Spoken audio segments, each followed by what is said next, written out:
I recently had the chance to babysit one of our grandsons. His dad was out of town and his mom had an appointment to keep. So I happily stepped in to watch him for the couple of hours she'd be away. He and I have a great relationship, and I know he loves and trusts me. But after about an hour, he got teary-eyed and said he missed his dad.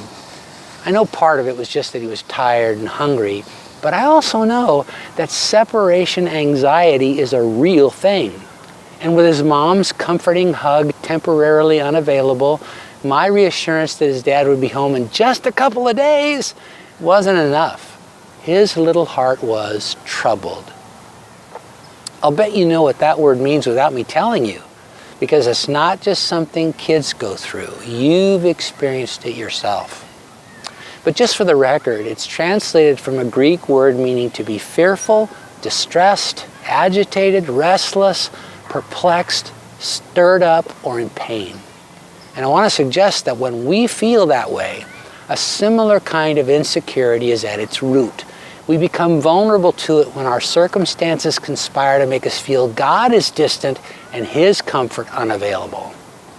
In John 14:1, as Jesus continued to prepare the disciples for His crucifixion, resurrection, and return to the Father, He addressed the separation anxiety He knew they could experience when He was no longer physically with them.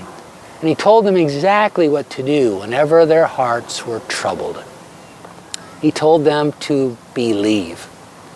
It's important to note the Lord used the verb form of the Greek word for faith here. He didn't use the noun, which would have referred to a thing that exists. The belief they possessed wasn't the antidote for their troubled hearts. The act of believing was. There's a big difference. Faith is like having a house key on your ring, but it won't get inside unless you put it in the lock and give it a turn.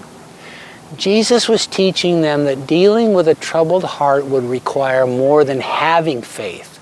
It would require exercising it, and the same is true for us. Christ followers have crossed the threshold from doubt into faith. We possess belief. But you've already discovered that that faith doesn't mean we won't experience spiritual separation anxiety.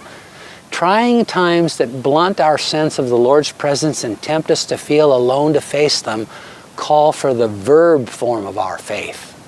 My grandson knew I wasn't lying to him about his dad's return, but in his distress, the faith he has that I would never deceive him proved insufficient to deal with the ache in his heart. He needed to make a choice to actively trust me in that moment.